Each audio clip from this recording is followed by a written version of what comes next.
नमस्कार दोस्तों, कैसे हैं आप लोग। Good morning. और देखिए, UPSC SSB TGT PGT exam की डेट के बारे में यहाँ पर एक अपडेट है। और अपडेट ये निकल के आ रही है कि UP TGT PGT exam dates की घोषणा 10 सदस्यों की नियुक्ति पर हाई कोर्ट अब सख्त। तो जो रियल में न्यूज़ है वो ये निकल के आ रही है सामने। जैसा कि आप लोग जानते हैं, 14 अक्टूबर तक लास्ट डेट थी कि जब चयन आयोग में सदस्यों की जो संख्या रिक्त है उसको पूरा किया जाना था। लेकिन 14 अक्टूबर तो कब का बीत चुका है और अभी तक नियुक्ति के संबंध में कोई भी अपडेट निकलकर सामने नहीं आ रही है।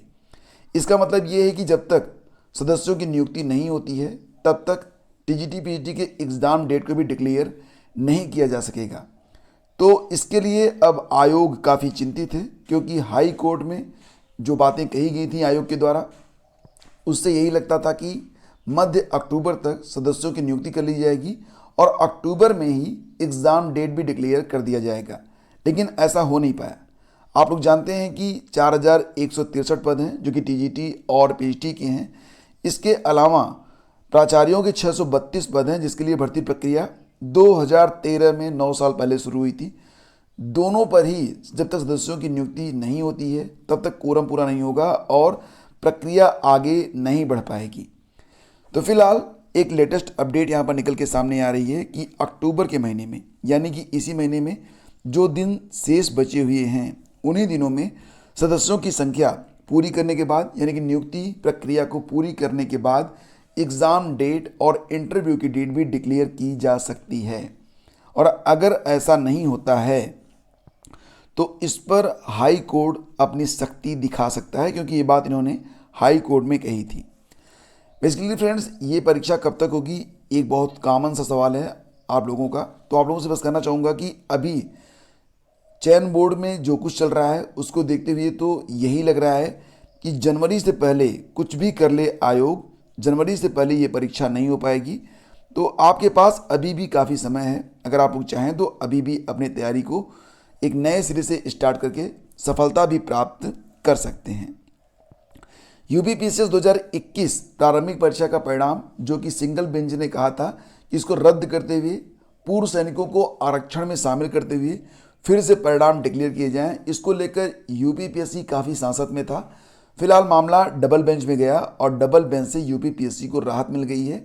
और यहाँ पर डबल बेंच के द्वारा ये कहा गया है कि जो परिणाम यूपीपीएससी ने जारी किया पीसीएस 2021 के सापेक्ष, वो परिणाम बिल्कुल सही था। यहाँ पर बेसिकली जो मामला था वो डेट्स का था, ठीक है। यहाँ पर देखो, जो डेट्स आई थी वो ये थी कि 5 मार्च तक जो है आवेदन की लास्ट डेट थी, और जो पूर्व सैनिकों को आरक्षण देने की बात कही गई थी वो 10 मार्च को अस्तित्व में आई थी। हालांकि वेबसाइट उस समय चल रही थी 17 मार्च तक, लेकिन 5 मार्च के बाद 17 मार्च तक वेबसाइट जो ओपन हुई थी वो सिर्फ और सिर्फ करेक्शन के लिए ओपन की गई थी, संशोधन के लिए ओपन की गई थी।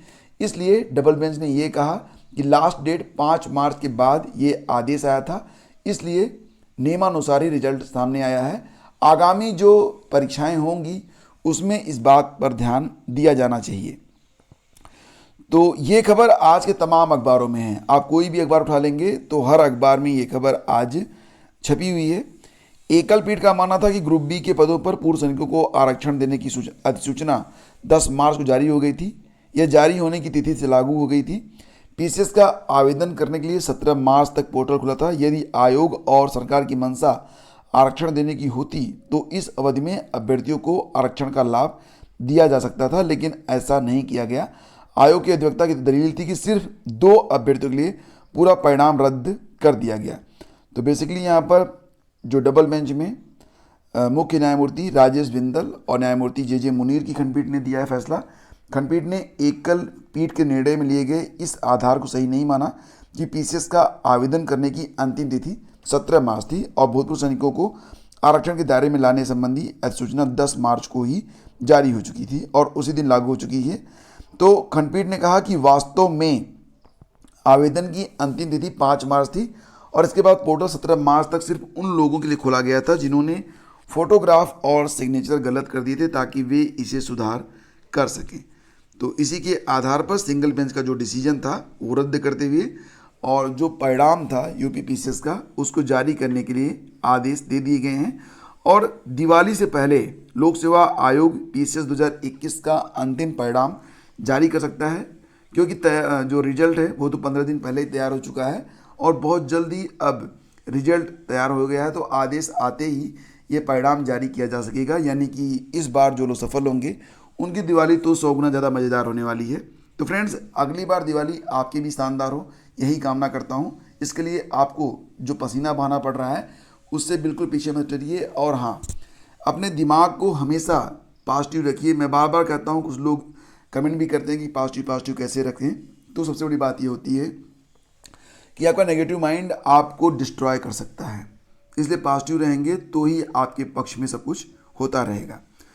तो यहाँ पर सारी बातें कई अखबारों में अपने अपने तरीके से बयान की गई हैं, लेकिन मैं आपको बस यही कहना चाहूँगा कि पीसीएस 2021 का रिजल्ट दिवाली के पहले जारी कर दिया जाएगा।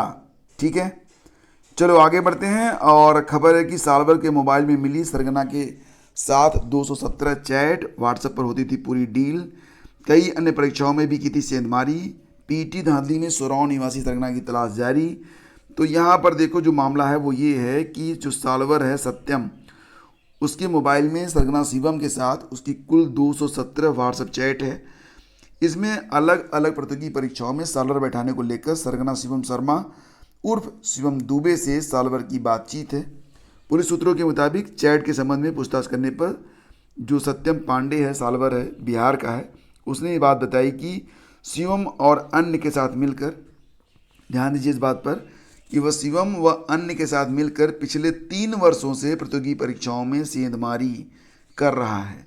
मतलब पकड़ा तो अब गया है बच्चों, लेकिन काम वो काफ़ी पहले से कर रहा है, तो पता नहीं कहाँ कहाँ पर इसने अपने जाल फैला रखे होंगे।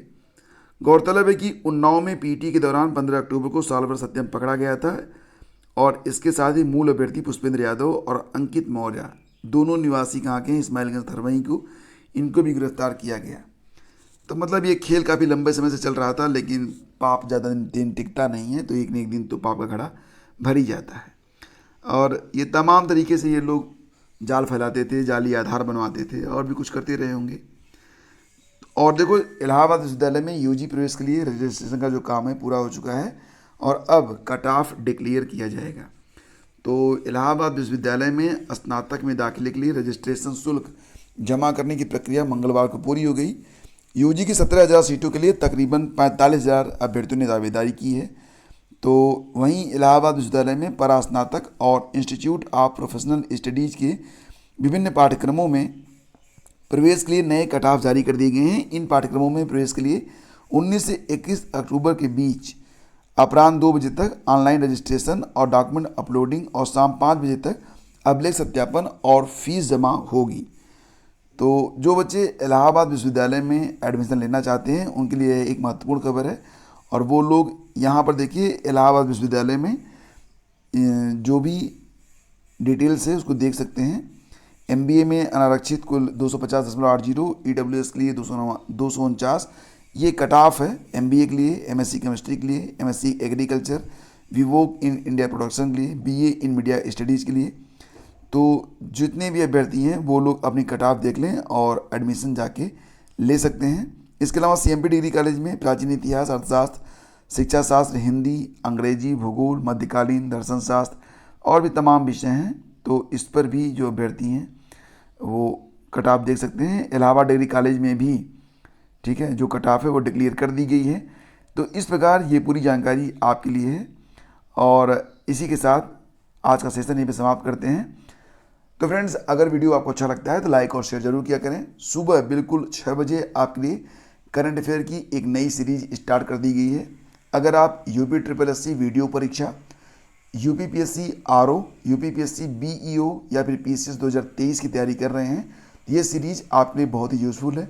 तो लगातार बने रहे हमारे साथ। हम शीघ्र ही मिलते हैं आपसे एक नए वीडियो में। आज्ञा दीजिए, नमस्कार, जय हिंद।